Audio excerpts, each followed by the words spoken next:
everyone, and welcome along to the latest edition of the TII podcast. My name is Craig Dennett, and I'm joined by Ross Chalmers tonight as we look ahead to Aberdeen versus Rangers in the final match before the SPFL split. As I mentioned, I'm joined by Ross Chalmers, and how are you doing today, Ross? Yeah, I'm not bad, thanks, Craig. It's good to be back and talking about Rangers again. It's always a tough place to go for us, Pittodrie, and the way Aberdeen look right now, it's definitely going to be a tough game. So, yeah, I'm looking forward to getting stuck right into it. Absolutely. Aberdeen are one of the informed teams in the SPFL Premiership at the moment. They've got the second longest ongoing winning run at the moment, as I think their win over Ross County, where they won 1-0, was their sixth successive win, and within those 6 wins, they've had 5 clean sheets. So they're definitely a team on form. Ross, we had I don't know if you could call it a convincing performance against St Mirren last weekend. I think it was a game of, I can't even call it a game of two halves, really. It was an up and down performance. Let's go for that description. But we did come out 5-2 winners. How are you feeling headed into what is traditionally a difficult game for Rangers? Yeah, I think we would be lying to ourselves if we said that was a comfortable game for Rangers last week against St Mirren at home. I thought St Mirren were really good that day. Probably showed a wee bit of Rangers' vulnerability still under Michael Beale. There's still maybe some scars there for this team that they've not really been able to shake off as of yet. So, look, it's hard to be too critical about a game when Rangers have scored 5 goals because we haven't seen a lot of that this season. There's been plenty of games, especially at home at Ibrox, where we've wanted the team to open up and go for the jugular, really. And we have to say that they did. They did do that last weekend. But I think they're going to have to be a lot better on Sunday at Pittodrie. I think Aberdeen under Barry Robson have really turned their form around. I think you said it there. I think they've won the 6 of their last games. They're flying, really. You know, they've pulled away in third place, which I think before the change of manager, Jim Goodwin, I don't think anyone would have seen Aberdeen get in third place this season. Hearts were flying. Now, they've maybe taken advantage of that a wee bit and managed to claw the gap back, but they've got to be credited for that. So, look, Rangers going to this game, definitely favourites. You know, we've been there this season. It was a late victory that day from Scott Arfield. I think we done the podcast that night, and it was, the euphoria that night was great. So maybe not a result like that, or sorry, a performance like that again. I'd maybe like it a wee bit more convincing at Pittodrie. But I have no doubt that it's going to be a really tough game, and Aberdeen will be right up for it. They always are. And Barry Robson understands these fixtures. He's definitely an experienced player for the SPFL, and this is his first kind of venture into management. So he'll have his team right up for it, and I'm definitely expecting a tough game, and Rangers will need to show up, and they will need to show up better than they did against St Mirren at home last week. Yeah, we'll come on to talk a bit more about Aberdeen as an opposition and what we can expect to see from them a bit later in the podcast. Ross, we go into this game 12 points behind in the league. I think every Rangers fan has accepted that we won't be winning the league this season. I don't think that's up for debate. Does that change the way that, as a fan, we look at this game? And does it change what we would expect from the team performance-wise, do you think?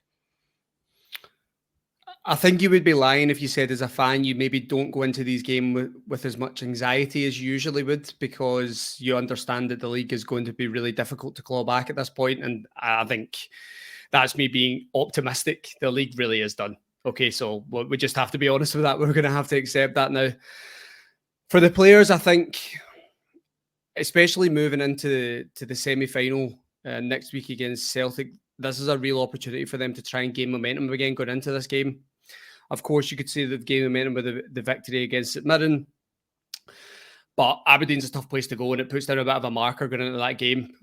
Celtic will be confident going into that fixture. They'll be favourites, unfortunately, rightly so, with the last 3 fixtures going their way. So, yeah, look, the players have to relish this opportunity to really put a marker down, like I said. And I really hope the players come out flying in this one, because I just want to see that intensity is still there. I think I've always come up with a line in the last few months when it comes to Rangers in this league that the players have to believe that this title is still there to be won. Unfortunately, now I think the players would probably hold their hands up and say it's too far.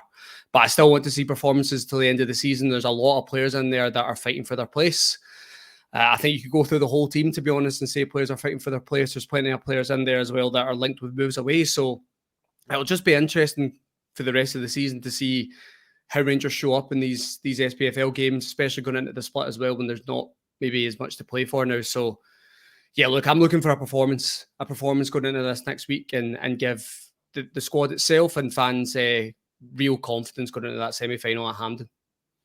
Yeah, I think it'll be really interesting to see how, as a team, we approach this game. I think, especially in games at Pittodrie, they can tend to be end-to-end and quite open games and very physical games as well. I do wonder if Rangers do go ahead, that actually they just keep the pedal to the floor and just keep it as almost a basketball game, which no manager wants the game to be, but almost the Rangers just continue to play how they want to play, and really they won't sit back and try and protect a 1-0 lead. For example, they'll just keep going forward and keep trying to press and keep trying to push in that final third for more goals. And would you agree that that's maybe something that might be different to a normal league game at Pittodrie, that actually if Rangers are 1-0 up, they're probably not going to sit back and defend that lead. They're probably just going to keep going? You'd like to think so. There's not really any jeopardy involved, is there, in this fixture? You know that you can go out and kind of play in the style that you want to see. I think, we were in the press conference last week with Michael Beale and we were a bit surprised by the way he came in and kind of his demeanour after the game. But what he picked on that day that I thought was really interesting was out of possession. He still feels that Rangers have a long way to go out of possession. And I think that is probably what we will see at Pittodrie. I think you'll see a team that will be really, really aggressive and really front foot. And that is the style that Michael Beale wants to play. And look, Michael Beale, if he was honest, he would hold his hands up and say, I would like to be playing something in these league fixtures. I'd like to be playing for something. And he would probably want that jeopardy, but this is now an opportunity for him to really stamp his style. He maybe still doesn't have enough of these players. He maybe doesn't have the squad that he's looking for, but he certainly has enough there to see the style that he wants to see going forward. So I expect a really aggressive Rangers, and I expect them to be really on it out of possession. And like you said, if they do go a goal up, I want them to go for it. I want them to try and get a big scoreline here because, like I said previously, it's a tough place to go. It always is a tough place to go for us at Pittodrie. So I want to see the team respond and really relish it. Yeah, like you said, we were in the post-match press conference at Ibrox with Michael Beale, and Todd Cantwell was one of the players that he picked out for praise initially. He also called him out for his reaction to losing the ball ahead of St Mirren's first goal. He said that he said basically he likes what he's been seeing from Todd Cantwell, but there's much more to come, and he's going to keep pushing for that even better performance than what we've seen so far. Is Todd Cantwell one of the players that you would expect or hope would make a difference for us on Sunday against Aberdeen? And who else, what other players kind of fall into that category? I think it's interesting because when you've asked me that question in terms of leading up to this game, Todd Cantwell is actually the first person I think of. And I think it's probably because on my mind is that performance against St Mirren. I thought he was superb that day. I think I lavish praise on him in that post-match that we done. And he's the first player I'm thinking of at the moment in this Rangers team, probably because he's bringing a bit of a freshness. And I think he's actually filling a role that we've struggled to fill for a long time. Someone that can play in a midfield three and is, he's looking to burst forward whenever he can. He's very creative. He takes risks. And I think we've needed that for a long time. And a player like that in a midfield three, you're maybe more understanding if a Jack or a Lundstrom plays next to him because you can allow these guys to go. That's, of course, we don't always want to see a Jack and Lundstrom pairing. I think we've all had enough of that as fans this season. But I think a player like Todd Cantwell, he's definitely the first person I think of. Other than that, I think for me, Fashion Sakala is always an interesting one away from home. At home, again, we go back to the St Mirren fixture. I think Michael Beale picked him out in his press conference and said he felt he was a wee bit erratic. And I think we can all agree as fans that maybe sums up Fashion Sakala perfectly. But away from home, I think he's such a threat. He's such a threat to opponents that are going to be a wee bit braver at home. They're going to push their line forward. They're going to try and be aggressive off the ball. And Fashion Sakala is very good at exploiting space. He's very quick. He's a very good dribbler, can carry the ball. But actually, what probably goes under the radar a wee bit is I think Fashion Sakala's movement's pretty good as well. He understands where the space is. I think we've seen that a lot that night at Easter Road against Hibs. He was moving into that left kind of space behind our fullback so many times, and we were creating so many opportunities from it. So they're the two that I think of in this fixture. How he squeezes them into the team is another debate. You know, Ryan Kent might be back for this game. We're unaware at this point when we're, participating in this podcast, but they're definitely the two for me. And Fashion Sakala away from home, such a threat. And I love watching them away from home. I don't know what it is. My perception of him changes completely away from home than it is to home, which is quite strange. But I'm always interested in seeing how he can exploit space away from home. And I just want to see that pace. That pace at Pittodrie is something I'm looking forward to.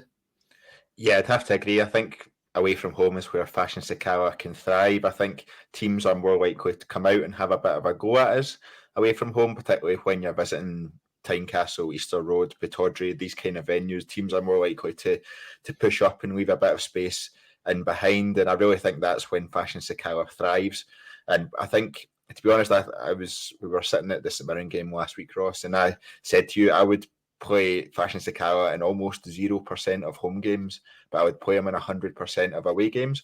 And I think that's where we can see the real benefit of Fashion Sakala.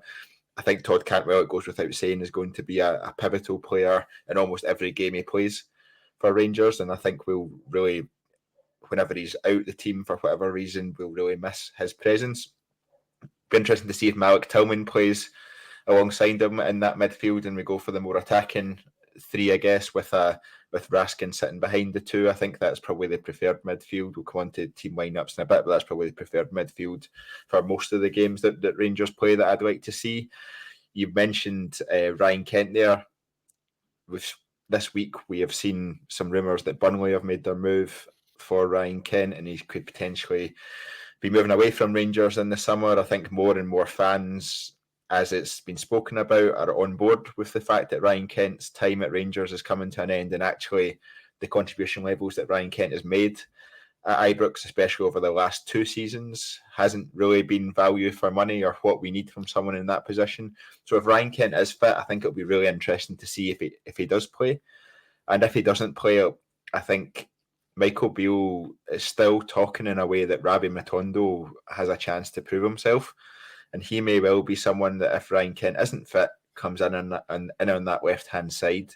Now, I think that will be really interesting, and he will be definitely someone with something to prove. He's not, apart from one game against St Johnstone, really, he's not shown up in any game for Rangers since he's been here. He's been injured for quite a significant period of time. He was on the bench for quite a significant period of time, and he's definitely someone with something to prove. And to be honest, get a penny for Yanis Hadji's thoughts at this stage. He's someone who's been back from injury and has played a grand total of maybe 40, 50 minutes or so of football, I think, in total, and that's nowhere near as many minutes as I thought Yanis Hadji would play. I thought he would be gradually just increase his minutes, and then he's back in real contention, especially for that right hand slot in the front three. I thought that was potentially tailor made for Yanis Hadji, if I'm being honest. So I think the fact he has not played a great deal suggests Michael Beale thinks there's better within the squad, and it'll be really interesting to see what Yanis Hadji ends up in the summer. But I think there's plenty of players with stuff to prove. We spoke earlier in the week on the Monday podcast about Ben Davies and sort of criticism that he's received unfairly, I think, in my opinion, albeit he's not been at his best in the last 2 games, particularly in the one at the Old Firm. But I think he had enough credit in the bank for us to give him the time to correct those errors that he has been making. So there's plenty of people with stuff to prove. And I think the positive thing for us is that most of them are in the forward areas. Most of them are in the final third. And as a fan watching the game, that should lead to hopefully more goals, or at least more chances and more exciting football, especially like we saw in the last 10-15 minutes against St Mirren at the weekend. I guess we spoke about who's got something to prove. We spoke about the players that will make the difference. Let's talk a little bit about the opposition. Let's talk a little bit about Aberdeen. We'll come on to a player that you admire, Ross. Who are Aberdeen's players to watch? I assume Duke will be in there. Leighton Clarkson as well has been impressing, scored some great goals since he's been up on loan at Aberdeen's from Liverpool. Who are the players that we need to watch out and be careful for? I think the two furthest forward for Aberdeen are the two to look out for, to be honest. It seems the easy pick, but I think it's obvious. But what I would say is, of course, it's the Rangers podcast, but I felt in the summer that Aberdeen did a lot of good recruitment. I thought they made two big sales in Calvin Ramsey and Lewis Ferguson, and they've used the money really well. I think between them, Majowski and Duke, the two players that I'm referring to, I think it was around $1 million they paid for the two players combined. I mean, you have to look at that now and you just have to applaud it, really. It's really good recruitment. They've got that spot on. I think it's 16 goals for Duke and it's 15 for Majowski. I mean, that's a great return for two players of that value. And I think Duke is definitely a player that he will be moving on in the summer from Aberdeen, and that I don't mean that to be a criticism, but I think he has a higher level of playing for Aberdeen. Unfortunately, I think it's a player that I was interested in personally early on this season. I could see kind of some signs that he looked a bit of a dangerous player coming from Benfica. You know that he's going to have good development behind him, so he's definitely the one to watch for me. I think he'll move on this summer, so we definitely have to try and keep him quiet. And we've seen from Majowski that he can score. You know, he scored against us in that the semi-final of the League Cup at Hampden, so he's a clinical finisher. Leighton Clarkson's a good one as well, on loan from Liverpool.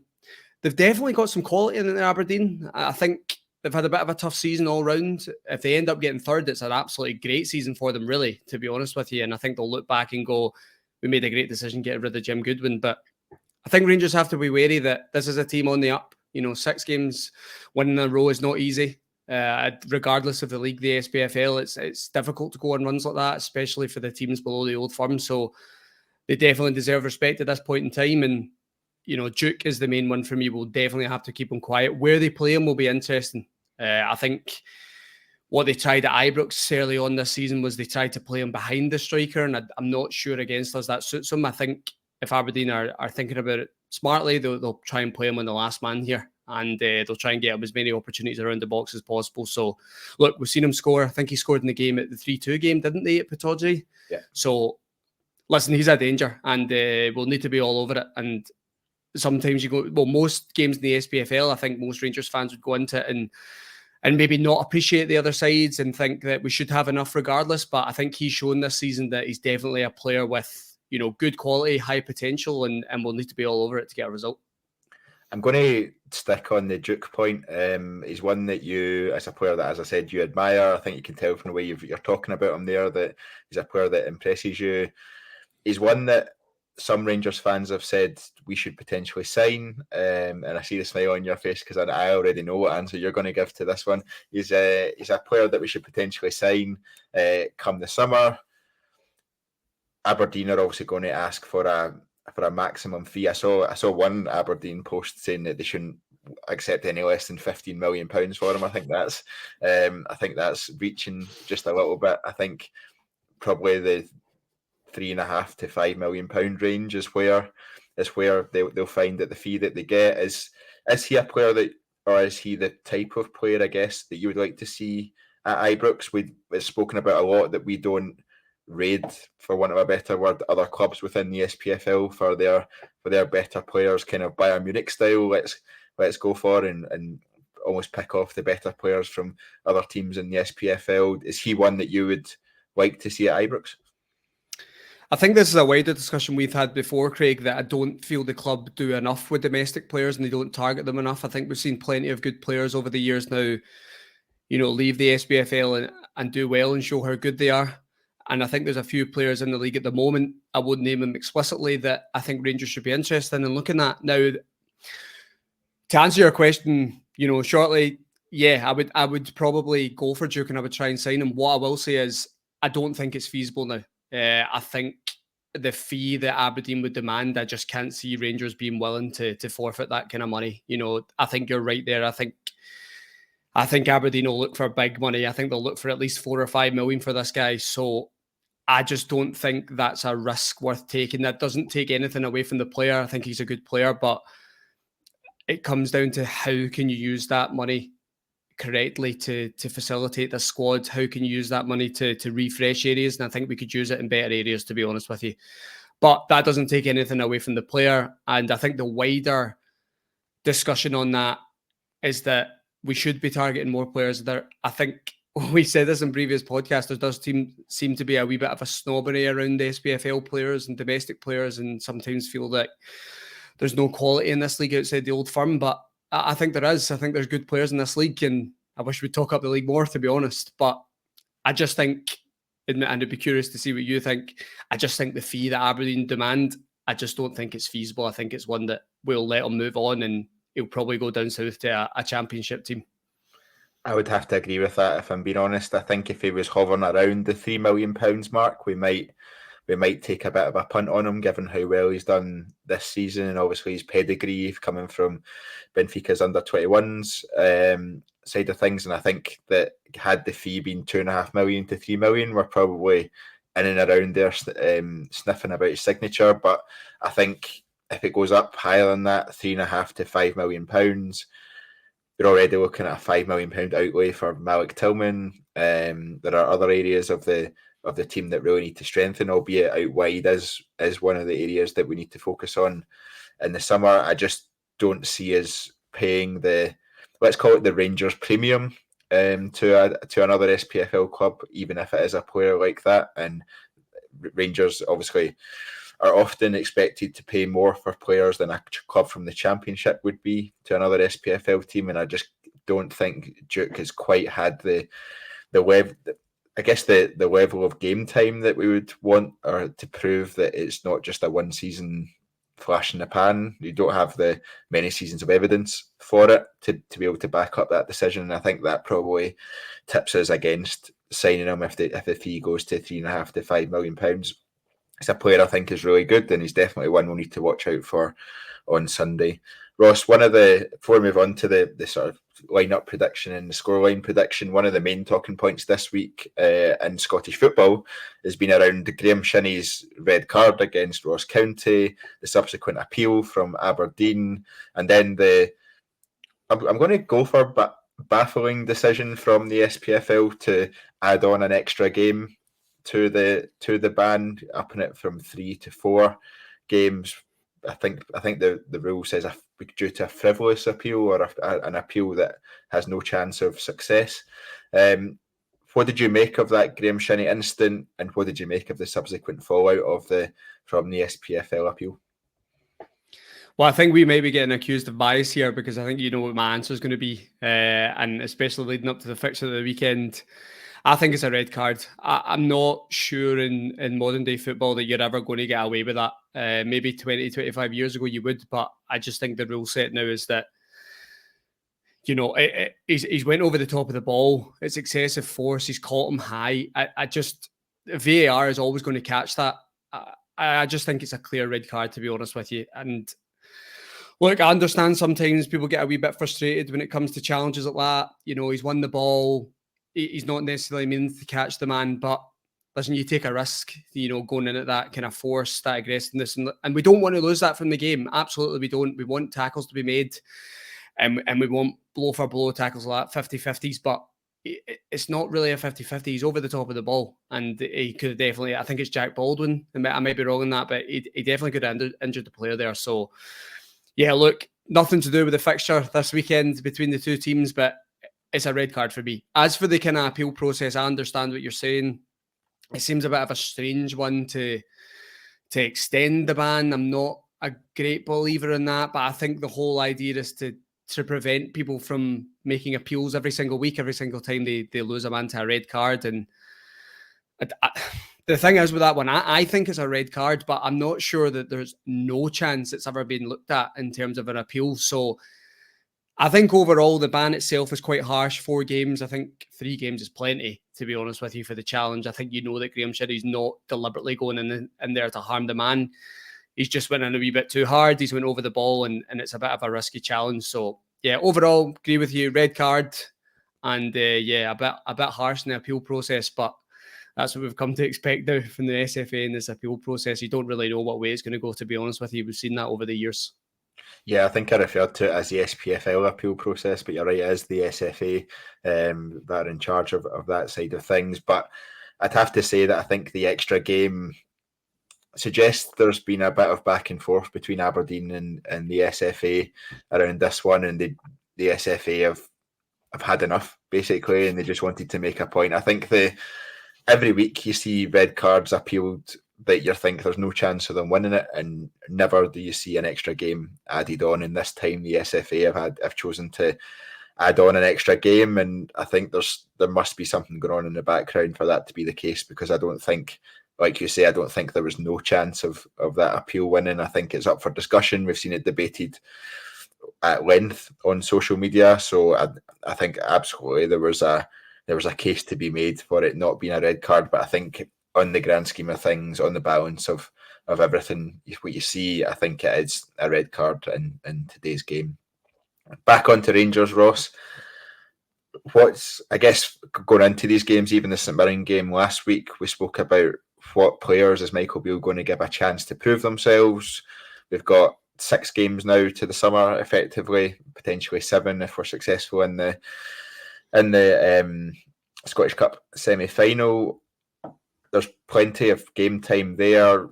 League games, as we've said, the league is pretty much over.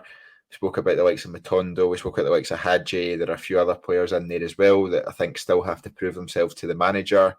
Are you expecting some of those players to come into the starting lineup at Pittodrie, or are you expecting actually it's probably going to be more of the same given the game we've got ahead the following weekend?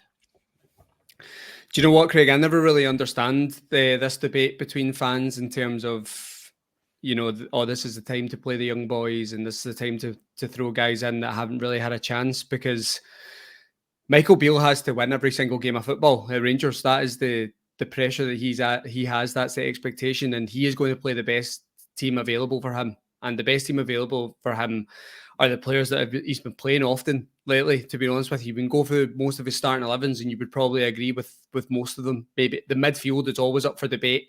It just seems to be always up for debate, being a Rangers fan, right? But I never really understand it, especially when you have a game like this Scottish Cup semi-final coming up. You want to be building momentum for this team. You don't want to be chopping and changing. You don't want to be bringing guys in that need game time.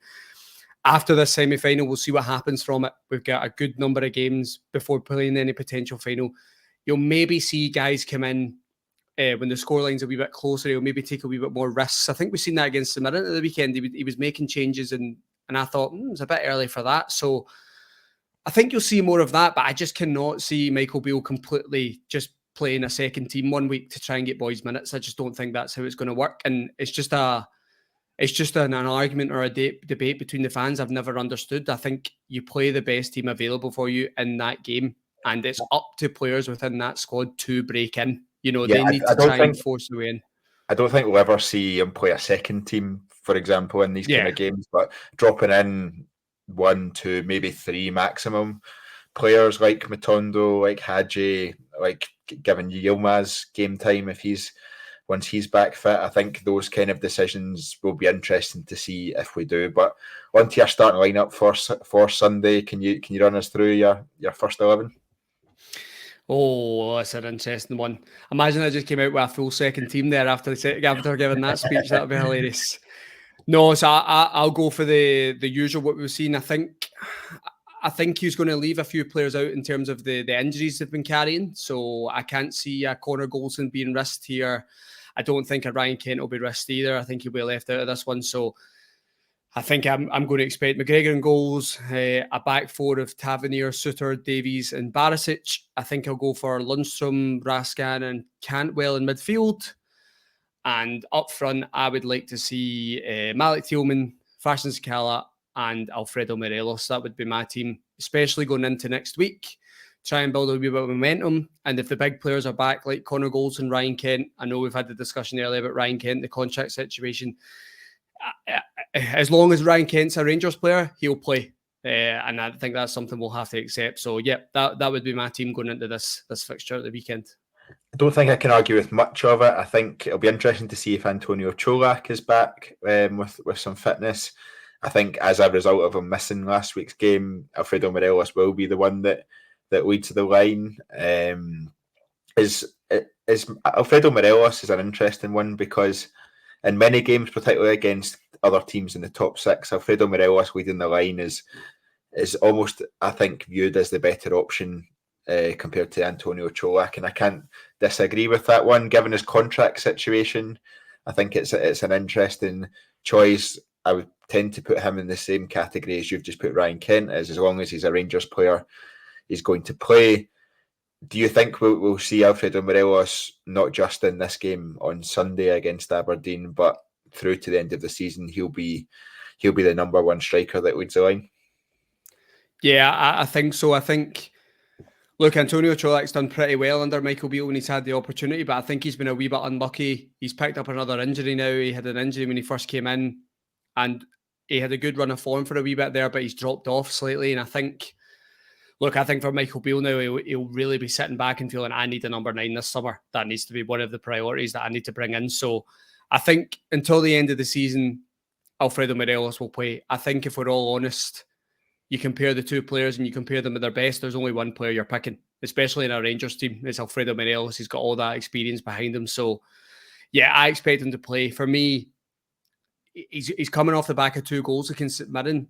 I think this is where you try and squeeze everything out of Alfredo Morelos going into the semi-final at Hampden against Celtic. You want to keep that good run of form going, the good feeling that he's got now. He's got his 2 goals. He was dying to get a hat-trick last week. You know, I want, this is what I see. This is what I want to see from Alfredo Morelos, the hunger. So if we can get him flying through this game at Pittodrie, hopefully he gets another goal. He goes into the semi-final at Hampden as a real opportunity, his last opportunity to prove what he's got against Celtic. So, yeah, I want to see Alfredo Morelos until the end of the season now. Yeah, I think I can't disagree with that, and I think it will be the case, particularly heading into the semi-final against Celtic. Alfredo Morelos, we know the more game time he gets leading up to big games, the better he tends to perform. If he's a bit stop-start, his performance tends to show that. So I think Alfredo Morelos will lead the line on Sunday, and he will lead the line the following week at Hampden as well. Just to round off this preview of Aberdeen versus Rangers, Ross, give us a score prediction. Oh, it's a tough one. I think I've got the last game in my mind, so I'm thinking it's going to be close again. But I think I'm going to go for 3-1 Rangers. And I'll go for a Morelos double at Pittodrie. The last time he's there, I'll go for a Morelos double, 3-1 Rangers. Given his predicted goal scorers and everything, that's well beyond the Call of Duty, that one. It's just confidence, isn't it? I'm buzzing here with confidence going into this fixture after this preview. I'm going to go 3-2 Rangers. I think it'll be an end-to-end game. Like I said, I don't think Rangers will sit back at any point and defend. I think they'll keep pushing, but that will leave us susceptible at the back, and will be interesting to see. I imagine it'll be Davis and Suter again at the back, so it'll be interesting to see how they cope for a third game together, given how the previous 2 games have gone. So I think we'll be susceptible to conceding, but I do think we'll have enough attacking firepower to come out with the win on Sunday. Here's hoping anyway, and another 3 points for Rangers. Ross, thank you very much for joining us on this preview of Aberdeen versus Rangers. Yep, it's been a pleasure, Craig. Thank you. That was a good breakdown. I think we discussed 2 teams fairly there. So yeah, I enjoyed it, and let's hope it's 3 points for Rangers on Sunday leading into this big game next week. Absolutely. And thank you very much, everyone, for listening. Please remember to subscribe to the TII podcast, toggle on those notifications, and you'll get an email every single time we go live or upload a podcast. Our next podcast will be an immediate post-match reaction to Aberdeen versus Rangers, where the team will be back to analyse all of the goings-on at Pittodrie on Sunday afternoon. Until next time, goodbye.